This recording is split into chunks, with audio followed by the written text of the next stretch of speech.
नमस्कार साथियों, मैं अमित कुमार हरियाणा रोडवेज में चालक के पद पर कार्यरत हूँ। भाई जैसे कि आपको पता है भाई, आने वाला समय में अपना सिटी हो चुका है। अब आगे मतलब सिटी का कभी भी कैलेंडर जारी हो चुका है दोस्तों। तो भाई अपन अपनी जो एग्जाम की तैयारी है उसको उड़ान देना शुरू कर दो भाई। इस चीज की बाट ना देखो कि जी हमारा पेपर को नहीं होया है अभी, तो अभी का एग्जाम कैलेंडर जारी नहीं हुआ भाई, देखो अभी आपको टाइम नहीं लग पाएगा। तो भाई अपनी तैयारी का जो भी मेरा भाई और बहन करने लग रहे हैं यार, खास तौर से जो कनेक्टर की और ड्राइवर की अपनी तैयारी करने लग रहे हैं, तो भाई अपनी बिल्कुल उड़ान दे दो भाई। अपनी सारे काम छोड़ दो भाई। अगर आपने मन में ठान ली कि हमने तो भाई लगना है, अपना ड्राइवर और कनेक्टर की तैयारी करनी है, तो भाई अपने सारे काम छोड़ के ना अपन है केवल फोकस करना पड़ेगा। और अब आपने देखा हुआ पीछे जो सिटी के जो पेपर हुए थे भाई अपने, तो उसमें मतलब किस प्रकार का डीपली भी क्वेश्चन पूछे गए थे और बिल्कुल मतलब वन लाइनर क्वेश्चन भी पूछे गए थे। तो भाई अपन अब वो पहले वाली बात नहीं रह रही। अब पेपर कितना आसान आ जाए, कितना मतलब टाइट आ जाए, तो उस चीज का कुछ नहीं कहा जा सकता। लेकिन अपन मतलब ये देखना है टाइट से टाइट पेपर आ जाए, लेकिन अपना सिलेक्शन होना चाहिए। अपन इस लेवल पर अपन अपनी प्रैक्टिस करनी पड़े। तो भाई आज अपना हरियाणा कनेक्टर भर्ती गौरव बैच में जो अपन चला रखे है भाई साथियों, कनेक्टर की आप तैयारी करवाने लग रहे हैं। तो भाई अपना प्रैक्टिस सेट 3 की आप बताओ भाई, क्वेश्चन किस टाइप के जो क्वेश्चन है जो एक कनेक्टर से रिलेटेड। आप इस चीज की बात नहीं करते भाई। कदे आप सोचो जी उरे उरे अपना हरियाणा, चाहे आपका सीटीयू का पेपर आ जाओ भाई कनेक्टर का, सीटीयू में भी अच्छी वैकेंसी आती है कनेक्टर की। पीछे राजस्थान में आई थी, या अपने दिल्ली परिवहन में आती है भाई कनेक्टर की। काफी जगह अपना आसपास के स्टेट में लगते हैं कनेक्टर की वैकेंसी आती है। हिमाचल प्रदेश में भी आती है, उत्तराखंड में भी आती है भाई साथियों, जो कि गवर्नमेंट जॉब है। ये नहीं है कि अपन हरियाणा रोडवेज की तैयारी करनी है तो ये भाई सारा कनेक्टर का जो सिलेबस रहता है सेम रहता है। तो भाई अपनी तैयारी बिल्कुल अभी से शुरू कर दे। और आपको पता है भाई आने वाला 2026 में तो अपना जबरदस्त आपको मतलब वैकेंसी आपको देखने को मिलेगी। लगभग 2500 से 2000 वैकेंसी आपको कनेक्टर की देखने को बिल्कुल कन्फर्म मिलेगी। जहां तक है मतलब संभावित है भाई, देखो अभी तो समय की बात क्या होगा, लेकिन आज इसी प्रैक्टिस सेट नंबर 3 पापा चर्चा करेंगे। जो क्वेश्चन बनता है जो फर्स्ट एड से रिलेटेड है, किस प्रकार के फ्रैक्चर में धूल गंदगी और कीटाणु गांव में प्रवेश कर सकते हैं। जो उनका चोट लायक जहर ओपन गांव है। देखो गांव 2 प्रकार के होते हैं, बंद गांव और ओपन गांव, ठीक है, क्लोज है। और ये किस प्रकार के फ्रैक्चर में धूल गंदगी और कीटाणु गांव में प्रवेश कर सकते हैं। मतलब जरा गंदगी जरा कीटाणु अंदर घुस के किस प्रकार का फ्रैक्चर होता है भाई, वो खुला घाव होता है। वो किस प्रकार का फ्रैक्चर होता है भाई, ब्लैक ले लेते, व्हाइट ठीक है। खुला फ्रैक्चर होता है भाई दोस्तों, बंद फ्रैक्चर होता है, या ग्रीन स्टिक फ्रैक्चर होता है, या रोगात्मक फ्रैक्चर होता है। बताओ भाई कौन सा होता है भाई। भाई आपको पता है जब तक मतलब घाव खुला रहेगा तो वहां ज्यादा चांस है कि गंदगी फैलेगी, मच्छर भी बैठेंगे और मक्खी वगैरह भी बैठेगी। तो इसमें क्या ज्यादा चांस रहेगा भाई दोस्तों, ज्यादा चांस ये रहेगा कि वहां आपको खुला घाव में आपको ज्यादा मतलब इसमें इन्फेक्शन होने का खतरा रहेगा। तो जो इसका ऑप्शन बनेगा, इसका ऑप्शन बनेगा ए भाई। अब दूसरा क्या कहता है, एक वाहन में साइड मिरर का सबसे उपयुक्त, मतलब यो क्या है भाई, गाड़ी आप चलाओ बस साइड मिरर का सबसे मतलब ज्यादा काम कहाँ आता है, या सबसे ज्यादा उसकी आवश्यकता कहाँ पड़ती है। बस पिछली सीट पर बैठे यात्री को देखने के लिए बिल्कुल पिछली सीट पे यात्री देखने के लिए आप इस्तेमाल कर सकते हैं, कोई दिक्कत नहीं है। लेकिन ज्यादा काम कहाँ आता है, चीज तो सही है ये, लेकिन सबसे ज्यादा इंपॉर्टेंट काम क्या रहता है उसका। पीछे से आ रहे ट्रैफिक को देखना, बिल्कुल पीछे से आ रहे ट्रैफिक भी आप देख सका। चेहरा देखना, बिल्कुल अपना चेहरा भी देख सका। और वाहनों को रिवर्स में पार्क करना, बिल्कुल रिवर्स में पार्क करना। लेकिन सबसे ज्यादा जो काम आता है, जो इंपॉर्टेंट जो होता है, वो पीछे से आ रहे ट्रैफिक को देखना। अगर पीछे से अगर आप शीशा नहीं लग रहा हुआ गाड़ी के और पीछे से वाहन आ रहे हैं, अगर आप मतलब क्रॉस करने लग गए और साइड में गाड़ी को मतलब दाएं या लेफ्ट या राइट को आप गाड़ी चला रहे हैं और पीछे वाहन आ रहा है, अगर शीशा नहीं लग रहा तो भाई एक्सीडेंट का खतरा ज्यादा हो उसका है। तो इसलिए सबसे ज्यादा काम हुआ वो ऑप्शन रहेगा बी, पीछे से आ रहे ट्रैफिक को देखना सबसे इंपॉर्टेंट है भाई दोस्तों, ठीक है। अब सीएनजी का पूर्ण रूप क्या है। अब देखो भाई गाड़ियों में क्या है कि डीजल की गाड़ियां हैं, लगभग छोटी गाड़ियां बंद हो चुकी है भारत के अंदर।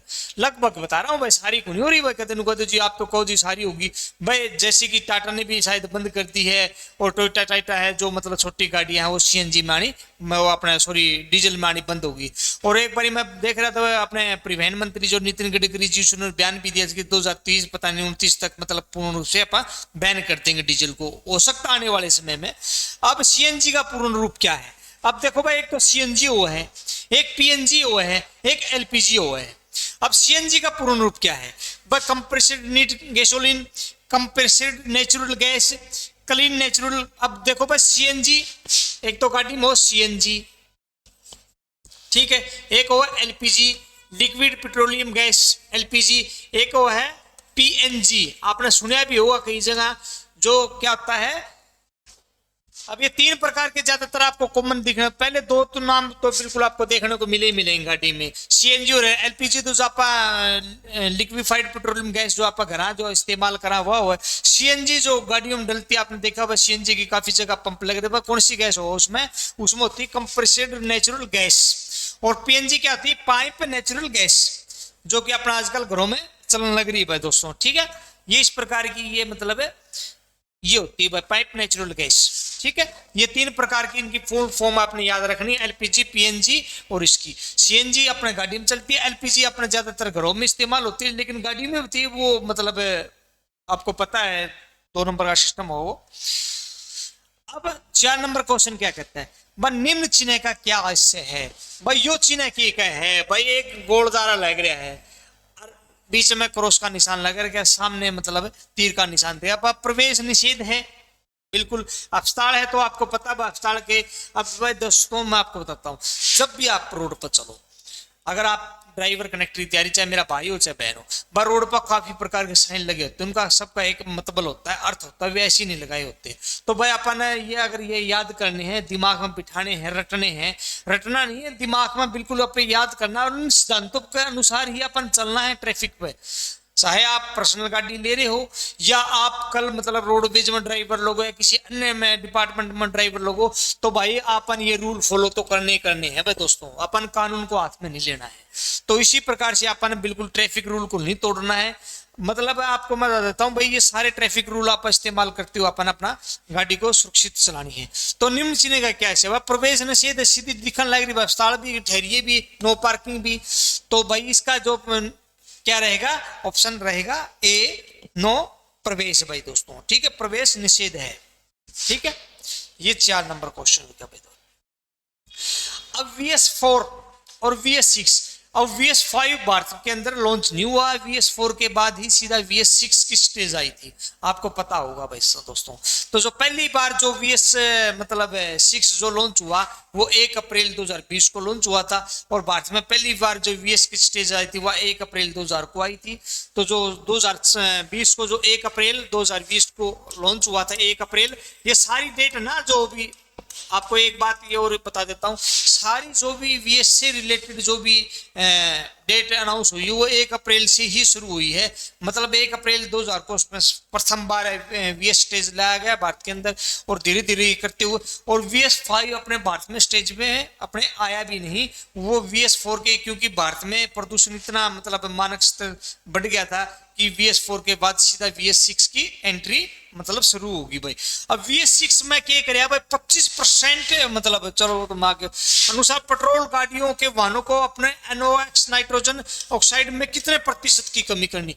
मतलब VS6 में ये कराया गया भाई कंपनियों को, गाड़ियों को, वाहन निर्माताओं को, भाई आपने क्या करना है कि 25% कम करना है, 35% कम करना, 10% करना, 50%। तो वह आपने 25% कम करना ही करना पड़ेगा। मतलब उत्तर क्या आएगा इसका? जो VS6 की जो स्टेज है वो 25% जो भी मतलब गाड़ियां जो प्रदूषण फैलाती हैं उनको कम करना है, और बेहतरीन मतलब सत्र को अपने रखना है, ठीक है। तो जो अपन ने जो कैटेगरी रखी थी वो 25% की रखी थी भाई दोस्तों। अब याद आएगा भाई, 1 अप्रैल 2000 को अपना पहली बार VS की स्टेज लेगी, 1 अप्रैल 2020 को VS6 को मतलब अपना 6 को कराया गया, और VS5 अपने भारत में नहीं है, VS4 के बाद VS6 की स्टेज लेगी। अभी सेकंड स्टेज चलने लग रही, और आपको पता होगा पीछे परसों चौथा में एक बयान देखने लग रहा था, शायद दिल्ली के अंदर जो नॉन दिल्ली जो ट्रांसपोर्ट व्हीकल है, जो दिल्ली से अलग जो अदर स्टेट जितने भी व्हीकल है वो बिल्कुल बैन कर दिए गए हैं। दिल्ली के अंदर जो दिल्ली के जो वाहन है वो तो चलेंगे, लेकिन दिल्ली के बाहर के जो भी वाहन है दिल्ली के अंदर एंट्री नहीं होंगे, मात्र VS6 की ही वहां वाहन जा सकते हैं। पार्किंग से संबंधित अब ये कनेक्टर के लिए सबसे बड़ा इंपॉर्टेंट क्वेश्चन है, पार्किंग रूल्स तो बिल्कुल घोट लो भाई साथियों कि एक चीज को पार्किंग से संबंधित, क्योंकि कनेक्टर का जो काम होता है पार्किंग का बड़ा बड़ा चैप्टर है और बड़े अच्छे से क्वेश्चन पुट अप होते हैं, और पार्किंग का बड़ा इंपॉर्टेंट है, और पार्किंग और फर्स्ट एड है, ट्रैफिक रूल है, ये कुछ चीजें हैं जो कनेक्टर में अच्छे खासे क्वेश्चन बनते हैं। तो पार्किंग से संबंधित चिन्हों को केरजवे पर कोण लगभग लगाया जाना चाहिए ताकि बेहतर दृश्यता प्रदान की जाए। वह पार्किंग के जो चिन्ह है वे किस मतलब एंगल पर लगाए जाने चाहिए, तो जो अच्छी मतलब 15 डिग्री, 60 डिग्री, 145 डिग्री, 0 डिग्री, तो वह किस प्रकार से मतलब पार्किंग के जो संकेत वगैरह लगाए जाने चाहिए, तो 15 डिग्री तो नहीं आएगा, 60 भी नहीं आएगा, ये गलत है भाई, ये 145 नहीं है भाई दोस्तों, ये 45 डिग्रीज आएगा, ठीक है। ये यहाँ इन्होंने थोड़ा मिस्टेक कर दिया होगा, चलो हो गया होगा कोई बात नहीं, ये क्या आएगा 45 डिग्रीज जो पार्किंग के संकेतों को लगाया जाना चाहिए। अब 7 नंबर क्वेश्चन क्या कहता है, एक 40 वर्षीय व्यक्ति है, मतलब एक अधेड़ व्यक्ति है, 40 का मतलब ये होगा अधेड़ व्यक्ति हो गया, अधेड़ में मतलब जो ना जवान है ना मतलब बूढ़ा व्यक्ति है, वो पानी में डूब गया है। अगर पानी के निकलने के बाद उसे होश में है तो सबसे पहले क्या करेंगे। अब देखो भाई, आप मान लो कनेक्टर लग गए, काफी आपको सवारियां होती है बस के अंदर, 60 65 70 सवारियां होती है, रोड पे चलोगे तो हर एक चीज आपको, कोई बीमार व्यक्ति भी मिलेगा, कोई मतलब किसी प्रकार का व्यक्ति भी मिलेगा, कोई झगड़ालू भी मिलेगा, कोई मित्र वाला भी मिलेगा, कोई दोस्त वाला भी मिलेगा, सारे प्रकार के आपको सवारियां मिलेगी, उनके साथ डीलिंग अच्छा करना है, ये कनेक्टर का सबसे मुख्य काम होता है, और उनकी सेवा और सुरक्षा और सुरक्षित उनको अपने गंतव्य तक पहुंचाना कनेक्टर का भी मतलब अच्छा रोल होता है, ड्राइवर का भी होता है, कनेक्टर का भी होता है। तो ये क्वेश्चन में क्या भाई, 40 वर्षीय व्यक्ति है, वह पानी में डूब गया, तो उसको आप सबसे पहले क्या करेंगे, बस उसके आसपास वो थोड़ी सी आग जलाएंगे, भाई जलानी चाहिए, अगर ठंड का मौसम है कोई दिक्कत को नहीं, इसमें भी उससे कुछ गर्म पेय पदार्थ करेंगे, बिल्कुल गर्म पेय पदार्थ तो नहीं करेंगे, बिल्कुल भी ना गर्म ना ठंडा, उससे कमरे में ले आएंगे और उसे गीले कपड़े उतारने के बाद उसे कंबल से ढकेंगे, बिल्कुल ये इंपॉर्टेंट होता है भाई। आपने देखा होगा भाई, कोई पानी में डूब रहा है या डूबा हुआ व्यक्ति जीवित है, तो भाई उसको कंबल में उल्टा भी लटकावाएंगे, उसको कुछ फेफड़े वगैरह दबा के उसको पानी निकालने की कोशिश करें, उसके बाद आप उसको कमरा में लेके ना उसको कपड़े निकाल के जो गिल्ले कपड़े हैं उसको ऊपर कंबल ढकाएं, ताकि उसका कुछ मतलब एनर्जी आ जाए और कुछ मतलब उसमें हीट पैदा हो, जिससे उसका सर्कुलेशन, ब्लड सर्कुलेशन है, क्योंकि डाउन पड़ जाता है पानी के अंदर जो अपना ब्लड है वो तो धीरे धीरे डाउन पड़ जाता है, जिससे उससे घबराहट हो जाती है। अगर आप कंबल वगैरह ढकाएंगे तो उसका जो खून सर्कुलेशन चल पड़ेगा, तो जो ऑप्शन रहेगा सी रहेगा, ठीक है भाई। रगड़ेंगे भी, रगड़ते भी यहाँ पर कई बार, लेकिन इंपॉर्टेंट यही रहता है भाई साथियों। 1 वर्ष के बच्चे को सीपीआर के दौरान संपीड़न का दबाव क्या था, संपीड़न का मतलब क्या होता है भाई, दबाव मतलब दबाना। आपने कई बार पिक्चर में देखा होगा भाई, मैं तो पिक्चर में देखा, रियलिटी में तो नहीं देखा भाई, डॉक्टर बच्चे को दबाते हैं, थप्पड़ मारते हैं, थपथपाते हैं, कई बार वो सांस भूल जाए है, या मतलब जब वो नया नया जन्म लेता है तो भी इस प्रकार की प्रक्रिया आपने देखी होगी। तो संपीड़न का मतलब दबाना भाई। और सीपीआर क्या है भाई, कार्डियोपल्मोनरी रिस्ट्रिक्शन। अब ये चीजें छोटी छोटी आप याद भी रखनी है और फुल फॉर्म भी रखनी। सीपीआर, सीपीआर की फुल फॉर्म क्या है, कार्डियोपल्मोनरी रिस्ट्रिक्शन, ठीक है। सीपीआर सबसे इंपॉर्टेंट होती है, मतलब किसी व्यक्ति की जान मतलब सांस टूटने लग रही है, उसको सीपीआर देकर या मौखिक सीपीआर देना या अपने सीपीआर देकर उसको आपात जीवन बचा सका। तो 1 वर्ष का जो बच्चा उसके सीपीआर के दौरान कितनी मतलब आप सीपीआर दे सका, तो छाती की गहराई का आधा नहीं, बहुत ज्यादा हो जाएगा, छोटे बच्चे को छाती की गहराई का आधा, छाती की 1/3 की गहराई का, छाती की गहराई का 1/4 है, या कोई फर्क नहीं पड़ता। अब देखो भाई, सीपीआर जो दी जाए वो अलग अलग व्यक्ति को अलग अलग स्टेज पे दी जावा है, तो ये जो स्टेज हो बड़े बच्चों में किस प्रकार की देनी चाहिए और छोटे बच्चों में किस प्रकार की देनी चाहिए, ये सारी चीजें आप आज इसमें डिस्कस कराएंगे भाई।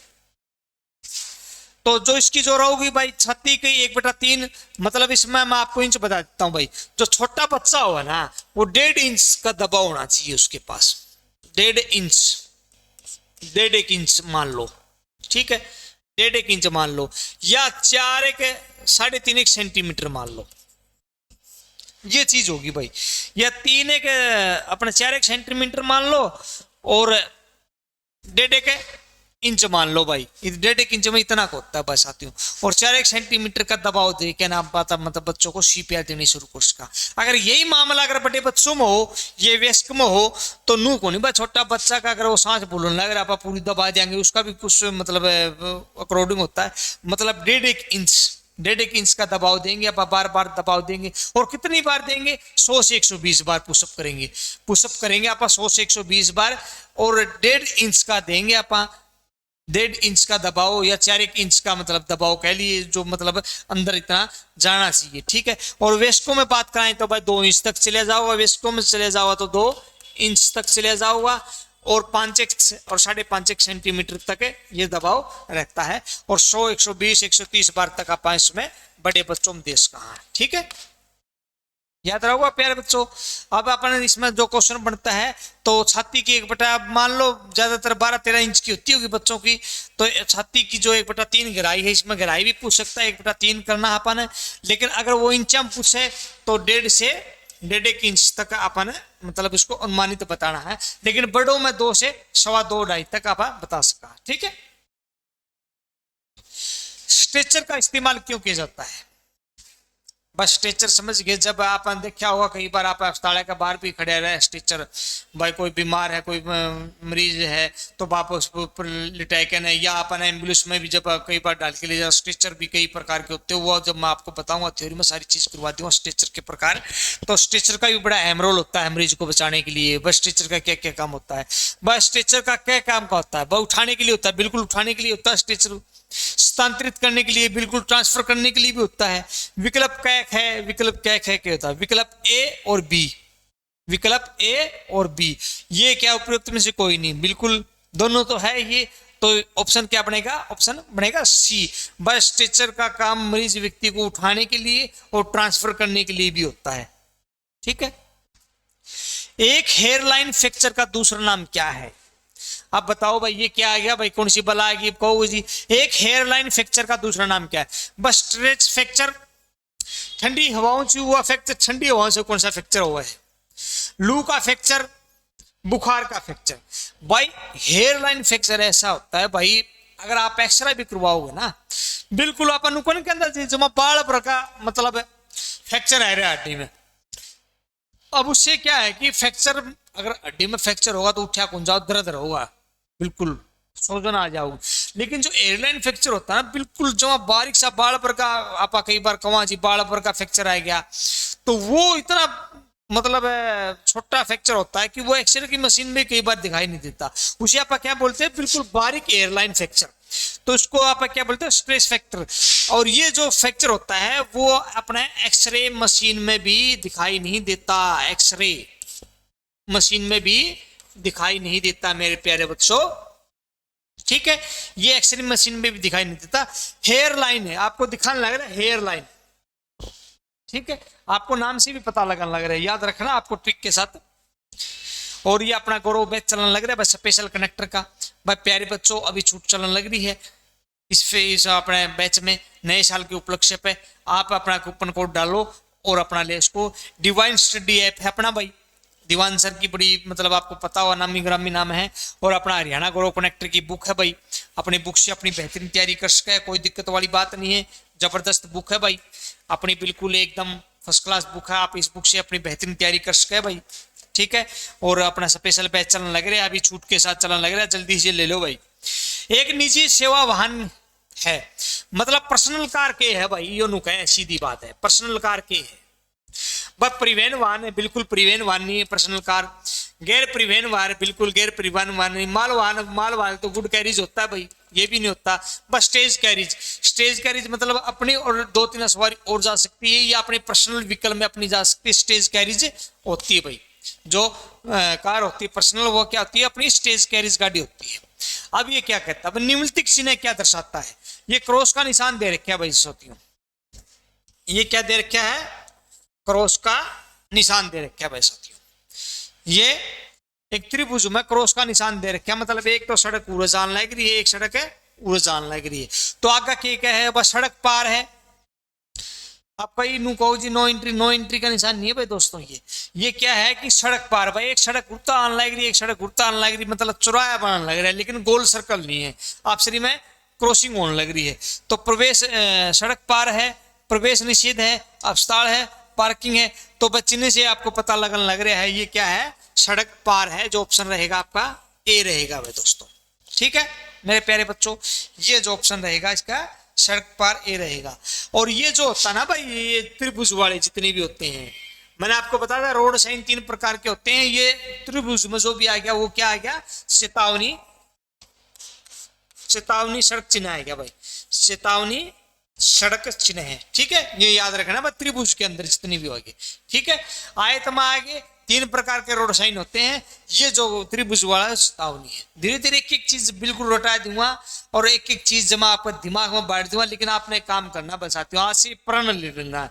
जब भी हम घर से निकलेंगे अपने दाएं बाएं जो भी रोड के साइड के जो चिन्ह आप उसको देखते हुए चलेंगे, वो अपने आप ही याद हो जाओगे। और ऐसे ही याद हो जाओगे बस, जीवन में आप भूलोगे नहीं, इस चीज की गारंटी है दोस्तों। ठीक है, अब सड़क यातायात और हाईवे यूनियन का मंत्री कौन है? अब इसको आप देखो 2-3 प्रकार से उल्टा भी लिख सकते हैं इसको। अब यातायात का या सड़क यातायात का, या कई बार परिवहन मंत्री भी आ जाए भाई दोस्तों, आपको पता है अपना परिवहन मंत्री भी लिखा जाता है भाई। परिवहन मंत्री कौन है? एक होता परिवहन आयुक्त।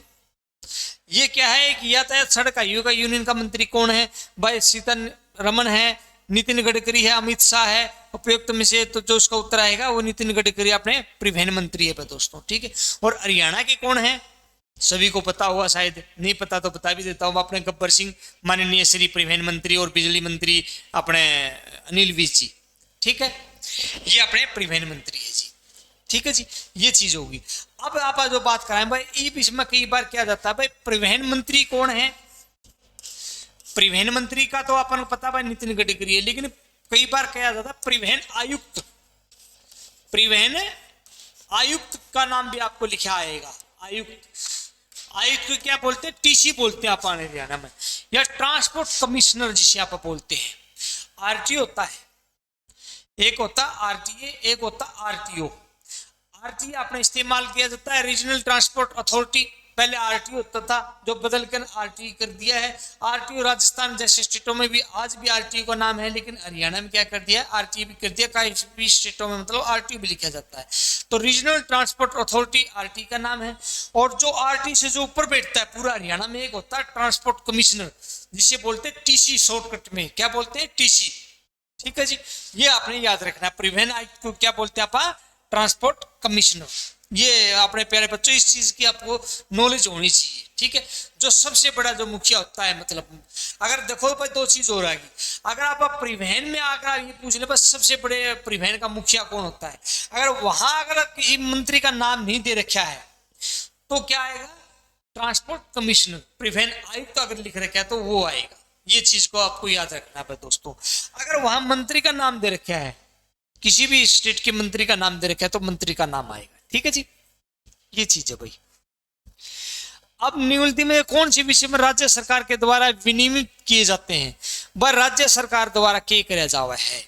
अब कोई गाड़ी कंपनी गाड़ी बना हुआ है तो उसमें ऐसा नहीं है कि कुछ चीजें सेंट्रल सरकार के अधीन होती है। मान लो को टाटा कंपनी को गाड़ी चला हुआ है तो सेंट्रल गवर्नमेंट की पॉलिसियों फॉलो करनी पड़े, कुछ उनको अपनी होती है, कुछ वे स्टेट जो गवर्नमेंट की जो पॉलिसी होती है वो सारी चीज फॉलो करती है, तभी गाड़िया का मतलब निर्माण होता है। तो इसमें क्या है भाई, वाहनों की चौड़ाई, ऊंचाई, लंबाई, प्रबलन, बारबान, ये क्या होता है? सेंटर का होता है भाई। जब भी कोई कंपनी गाड़ी बनाती है तो उसके अकॉर्डिंग में अपने जो सेंटर मोटर व्हीकल एक्ट है उसके अकॉर्डिंग चलती है। टायर का माप, प्रकृति, अधिकतम खुदरा मूल्य, स्थिति, ये सभी कंपनी को काम होता है भाई साथियों।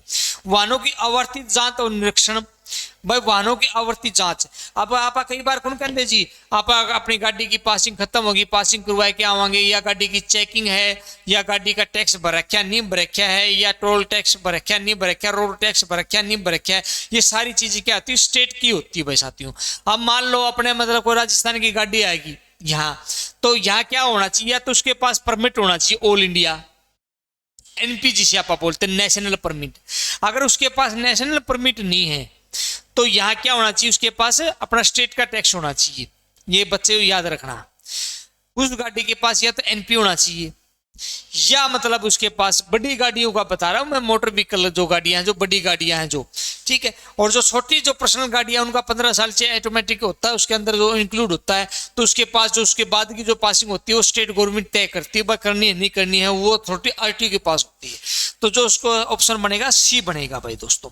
भाई वाहनों की आवर्ती जांच और निरीक्षण की जो पावर होती है वो स्टेट गवर्नमेंट के पास होती है, जो आरटीओ के थ्रू चली जाती है।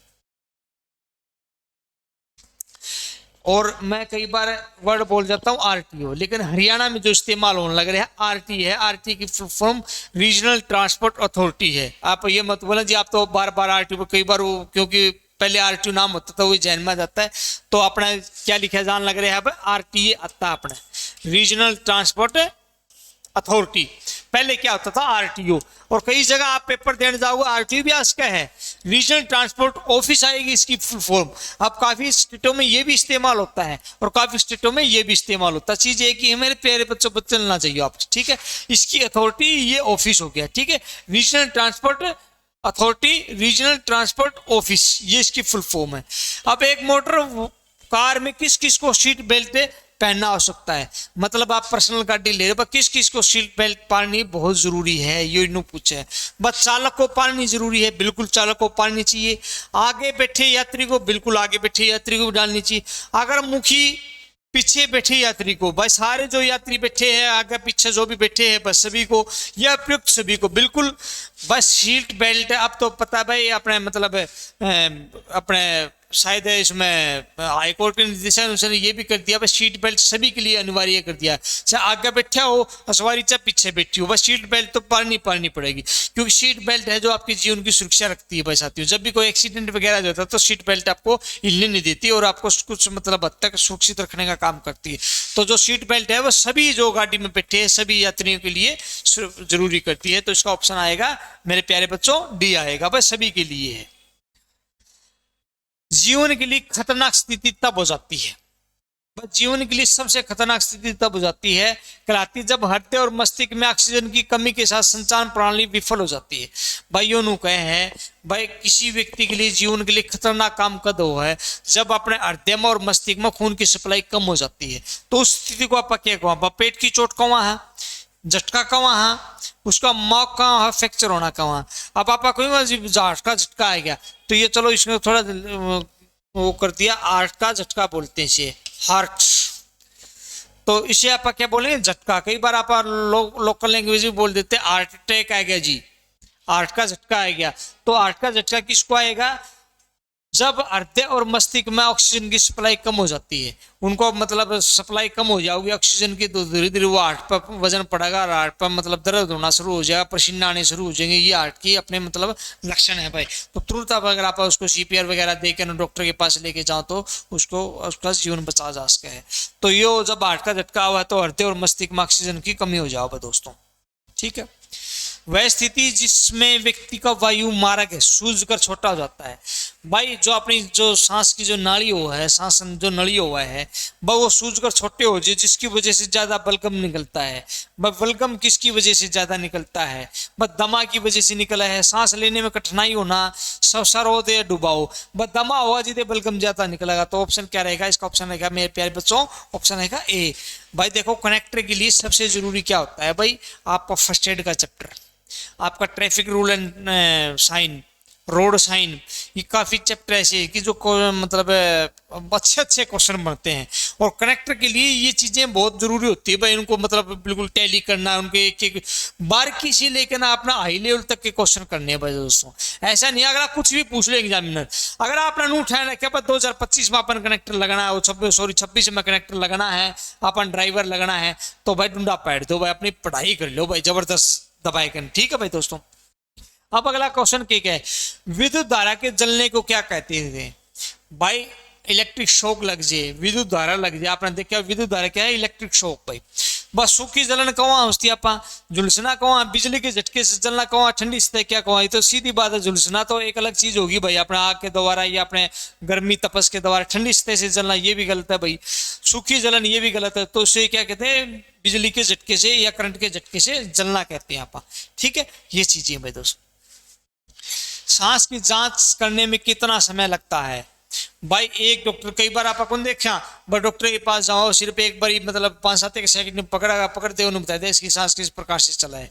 तो जो सांस का भाई मतलब 8 से 10 सेकंड लगे हैं, 8 से कई जगह ये आपको 8 सेकंड भी आ सकता है, और कई जगह आपको 8 और 10 दोनों चीज आ सकता है। तो ये आपको मेरे प्यारे बच्चों याद रखना, 8 सेकंड आ जाए वो भी उत्तर सही है, और 8 से 10 आ जाए डैश लगा के वो भी सही है। तो जो उसका उत्तर बनेगा ए। भाई 8 से 10 सेकंड में अपन ये पता लग जाए ना भाई इसका मतलब सांस में मतलब इसकी क्या प्रक्रिया चलन लग रही है। ठीक है,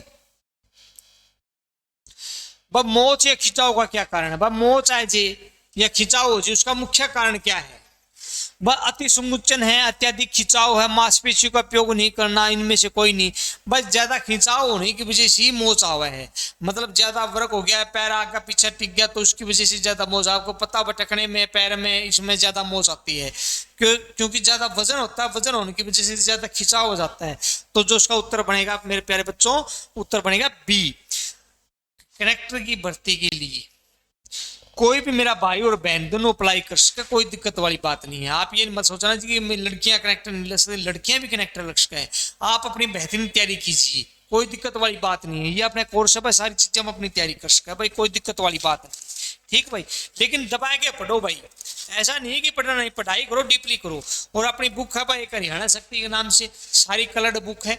इस बुक को पढ़ने के बाद आप मार नहीं खाओगे, चीज की गारंटी। ओवरऑल इंडियन ड्राइवर का पेपर देने चलिए, सेकंड एडिशन आया अपना, सारी कलर्ड बुक है भाई, जमा एक चीज कलर्ड लिख रखी। ऐसी बुक है जो कि आपने मतलब पढ़ोगे तो आप हैरान हो जाओगे जी वाकई में कोई चीज लिख रखी। अगर कोई मेरा भाई बुक लेना चाहे तो अपना नंबर है 94-249 94-931। इस नंबर पर अपना व्हाट्सएप करके ना अपना ऑर्डर घर बैठे मंगा सके। केवल ऑनलाइन मिलेगी आपको बुक, किसी बुक स्टोर पे नहीं मिलेगी। ठीक है मेरे प्यारे बच्चों, कोई भी अपनी बुक लेना चाहो तो अपना व्हाट्सएप नंबर है, या मेरे यूट्यूब है, या मेरा फेसबुक पेज है, सारी जगह मेरा नंबर मिल जाएगा। या मेरा नंबर है 94-249 94-931, इस पर अपना सर्च कर लियो। ठीक है, दिखाए गए संकेत का क्या प्रकार है? भाई ये संकेत है आयताकार में, संकेत है भाई आयताकार में। यो क्या है भाई? अब मैंने दो चीज बताई थी भाई, रोड साइन 3 प्रकार के होते हैं। अब ये किस प्रकार का आपको रोड साइन दिखाई दे रहा है ये बताओ भाई साथियों। सबसे पहले भाई आपको किस प्रकार का रोड आपको दिखाई दे रहा है? ये सूचनाप्रद संकेत दिखाई दे रहा है, मतलब आयताकार में दिखाई दे रहा है भाई। ये अनिवार्य है, सावधानी, सूचना संकेत है। ये क्या है भाई? सूचना संकेत है। मतलब ये आपको बता रहा है भाई यहाँ टेलीफोन है, और अपने अगर अपना कोई जरूरी काम है, किसी से बात करनी है, तब आप ये बात कर सकते, कोई दिक्कत वाली बात नहीं। ठीक है, ये सूचना संकेत है। अब अनिवार्य ध्वनि ओरण क्या है? भाई अनिवार्य ध्वनि, भाई जरा ओरण का निशान है यार, अनिवार्य लिखा है जी, तो क्या है ये बताओ भाई दोस्तों। भाई देखो भाई, जो रोड जो साइन हुआ है, road sign, road sign, road sign 3 प्रकार के हो गए दोस्तों। टाइम लगेगा, थोड़ा टाइम लगेगा, हाँ 10 मिनट। रोड साइन 3 प्रकार के हो गए मेरे प्यारे बच्चों, 3 प्रकार के रोड साइन होते हैं बस। कौन से हुए हैं? अनिवार्य, चेतावनी और सूचनाप्रद। अनिवार्य, चेतावनी, चेतावनी और सूचनाप्रद, 3 प्रकार के रोड साइन होते हैं मेरे प्यारे बच्चों। जो कि मैं आपको बता देता हूं भाई, जो अनिवार्य होता है वो मैंडेटरी होता है, मैंडेटरी रोड साइन मतलब है मैंडेटरी। और जो चेतावनी होता है भाई प्यारे बच्चों, वो होता है कैटेगरी। और जो सूचनाप्रद होता है वो इन्फॉर्मेटिव, इन्फॉर्मेटिव। ये 3 प्रकार के रोड साइन हो गए दोस्तों, ये आपने याद रखने हैं। अनिवार्य संकेत, चेतावनी और सूचनाप्रद। ये भी इनके निशान हो भाई, चेतावनी तो होता है त्रिभुज में, और जो सूचनाप्रद होता है वो होता है आयताकार में, और जो अनिवार्य होता है वो होता है गोल में। ये आपको बिल्कुल याद रखने हैं भाई दोस्तों। ठीक है, अनिवार्य होता है गोल होता है, चेतावनी होता है वो त्रिभुज में होता है, और जो सूचनाप्रद होता है संकेत वो तो आपको त्रिभुज में दिखेंगे। जब भी आप रोड पर निकलोगे तो 3 प्रकार के रोड साइन देखने को मिलेगी। अनिवार्य को बोलते हैं चेतावनी संकेत बोलते हैं, सूचना प्रदत्त संकेत बोलते हैं। 3 प्रकार के रोड संकेत होते हैं। वह गोल जो रोड गोल के अंदर आपको दिखा पाओगा तो गोल के अंदर जो भी साइन लिखा पाओगा तो वो अनिवार्य होता है, और जो त्रिभुज के अंदर मिलेगा वो चेतावनी हो है भाई साथियों, और जो अपने आयताकार में मिलेगा वो सूचनात्मक होता है। भाई आपको कुछ बता रहा है, कुछ सूचना दे रहा है, ठीक है। तो जो अनिवार्य जो है वो आपको इस प्रकार के रोड साइन आपको देखने को मिलेगा। तो ध्वनि के है औरण, अनिवार्य औरण। तो अनिवार्य औरण में क्या आ गया, ये गोल में मिलेगा आपको, ध्वनि का जो भी निशान मिलेगा वो संकेत अनिवार्य संकेत होता है दोस्तों। संविदा गाड़ी वहन करती है, बस संविदा गाड़ी वहन करती, माल को, सामग्री को, पैसेंजर यात्री को, उपयुक्त को, सभी को। बिल्कुल संविदा गाड़ी जो कॉन्ट्रैक्ट गाड़ी होती है, मतलब जो किराए की गाड़ी होती है, कॉन्ट्रैक्ट या कैरिज गाड़ी होती है, वो सारी चीजों को बिल्कुल आपको सारे में मिलेगा, उपयुक्त सभी में। बस सभी प्रकार की गाड़ियों में कॉन्ट्रैक्ट गाड़ी होती है। वह माल की गाड़ी भी कॉन्ट्रैक्ट हो, सामग्री की गाड़ी, पैसेंजर यात्री सभी कैरिज गाड़ी होती है, कोई दिक्कत वाली बात नहीं होती। मोटर वाहन को निम्नलिखित स्थान पर पार्क किया जा सकता है। भाइयों क्या है, मोटर वाहन को निम्नलिखित सड़क को मोड़ने से पहले ठोस सफेद रेखाओं के साथ सड़क पर, रोड जंक्शन पर उचित संकेतों से सड़क के बाईं ओर। हाँ भाई मोटर वाहन का अपन कब पार्किंग किया जाना चाहिए, वो उचित संकेत हो और सड़क के बाईं ओर हो। भाई उचित संकेत हो, सड़क के बाईं ओर आप कर सका, कोई दिक्कत वाली बात नहीं। और गाड़ी जो रोड पर चला है बाईं ओर चला है भाई साथियों। ड्राइवर चला हुआ है दाईं ओर चलाता है, जो गाड़ी चलेगी दाईं ओर चलेगी, जो गाड़ी का जो स्टीयरिंग होता है दाईं ओर होता है, और गाड़ी जो चलेगी वो बाईं ओर चलेगी। ठीक है जी, ये आपने याद रखना है। अगर कई बार आपको याद ना आए दाएं और बाएं, ये होता है डी। ये क्या बन गया, ये मेरा तो बन गया बी, लेकिन शायद आपको डी दिखाई दे रहेगा। डी और बी ये चीज होगी भाई, डी और बी। डी से दाएं, बी से बाएं, मतलब बायां हाथ ये है, दायां हाथ ये है। ये आपको इस प्रकार से भी आप याद कर सकते हो। ऐसे अपना डी और बी बन गया भाई, देखो बन गया नहीं, ये दायां बन गया, और बी से ये क्या बन गया बी, बी से बी और डी से डी, दायां और बायां। ये ट्रिक याद कर लेना भाई दोस्तों। कई भाई मतलब दाएं और बाएं में भी कंफ्यूज हो जाते, लेफ्ट राइट में कंफ्यूज हो जाते, तो भाई ये ट्रिक जो बेस्ट है, आपको अच्छी लगी हो तो, बट डी से डी दायां और बी से बायां, आप इससे भी याद कर सकते हैं भाई। खींचने वाले या खींचे गए वाहन के बीच की अधिकतम कितनी दूरी अनुमानित होती है। भाई ये टो इन वाहन है, मतलब टो इन वाहन है, टो इन वाहन है भाई, यो केक है। बट टो इन वाहन की अधिकतम दूरी, भाई जो राड जो लगी हो, जो रस्सी जो लगी हो, नू को नहीं भाई आप 2 किले तक रस्सी, मतलब अपन कोई टोचन करके लेके गाड़ी, अरे कोई उसकी अनुमानित कोई वो नहीं है भाई, कोई 5 मीटर की करे, कोई 7 मीटर की, उसकी भी फिक्स क्राइटेरिया होता है। बस जो टो इन जो आप जो एक खराब व्हीकल को दूसरे वाहन से जोड़ के ले जाने की जो बीच की जो दूरी है वो अधिकतम 5 मीटर होनी चाहिए। अधिकतम कितनी होनी चाहिए, 5 मीटर। एक चीज तो ये बनेगी भाई दोस्तों, अधिकतम कितनी होनी चाहिए, 5 मीटर। फिर इसकी स्पीड भी पूछ ले, बस स्पीड क्या होनी चाहिए, टो इन वन की स्पीड कितनी होनी चाहिए। टो इन वन की स्पीड अधिकतम 24 किलोमीटर से ज्यादा नहीं होनी चाहिए, मतलब पर आवर 24 किलोमीटर। इमनू को नहीं, कोई गाड़ी खराब हो रही है और आप 80 किलो मतलब 80 की स्पीड पर बजा रहे तो आपका चालान हो सकता है। मेरे प्यारे बच्चों समझ गए, 2 बात बन गई इसके अंदर। अब जो टो इन वाहन की जो दूरी है ना, मतलब एक व्हीकल से दूसरे व्हीकल का जो खींच, जो रस्सी, जो तार होता है ना, वो तो 5 मीटर से अधिक नहीं होना चाहिए। और जो उसकी रफ्तार होगा ना, जो उसकी रफ्तार या स्पीड कह दिया, वह 24 से ज्यादा नहीं होनी चाहिए, 24 किलोमीटर पर आवर। मतलब 1 घंटे में 24 किलोमीटर से ज्यादा की उसकी स्पीड नहीं होनी चाहिए। अगर उससे ज्यादा स्पीड नहीं कोई भी वाहन की तो चालान हो सकता है भाई, मोटर व्हीकल एक्ट में ऐसा प्रावधान है। अब नू को नहीं, कोई गाड़ी खराब हो रही है, आप साइड की स्पीड पर बजा रहे हो गाड़ी, तब आपका क्या हो सकता है, टो इन वन में आपका चालान हो सके। और जो उनको जोड़ने का जो तरीका है, जो उनकी जो एंगल है, या तार है या रस्सी है, तो जो उस साधन से, उस व्हीकल की जो बीच की दूरी है वो कितनी होनी चाहिए मेरे प्यारे बच्चों, 5 मीटर होनी चाहिए भाई दोस्तों। अब हर एक चीज का क्राइटेरिया फिक्स करें, क्या नू को नहीं भाई कोई 7 मीटर की रस्सी बांध लेगा, कोई 10 की बांध लेगा, कोई 70 की स्पीड बजा रहा है, नहीं। सब अगर व्हीकल खराब हो गया आपका तो 24 किलोमीटर की स्पीड से ज्यादा आप उस टोचन को आप नहीं लेके जा सकते। जो टोचन होता है अपना वो 5 मीटर से अधिक नहीं होना चाहिए। तो इस प्रकार से अपना इस प्रैक्टिस सेट नंबर 3 में भाई अपने 25 क्वेश्चन पूरे हो गए हैं। और अपना जो पार्ट जो प्रैक्टिस सेट 3 के जो आगे जो 25 क्वेश्चन और है या 4 मतलब प्रैक्टिस सेट 25-25 में एक दिन में कराऊंगा, क्योंकि ज्यादा लंबी क्लास चली जाओ बच्चों, तो ज्यादा लंबी क्लास की वजह से भी थोड़ी मतलब बच्चे कहने लगे ज्यादा लंबी क्लास होगी, तो थोड़ा थोड़ा मतलब टाइम में आपको डीपली क्वेश्चन करा दूंगा। और ये बड़ा इंपॉर्टेंट क्वेश्चन है भाई दोस्तों, शायद इस क्वेश्चन में मतलब आपको अच्छा देखा होगा, 5 मीटर का तो आपका गैप होना चाहिए, साधन जो उसकी स्पीड होनी चाहिए वह 24 मीटर की होनी चाहिए। और भाई अपनी तैयारी का लक्ष्य कैट दो भाई मेरे प्यारे बच्चों की, मैं कौन दे रहा फालतू की बच्चा में कुछ भी नहीं रखा भाई, ठीक है, कुछ नहीं रखा भाई अपनी, और अपनी तैयारी करो भाई दबाए के ने। और इसी के साथ भाई दोस्तों चालक एकता जिंदाबाद, जय हिंद जय भारत दोस्तों। हाँ जी सर।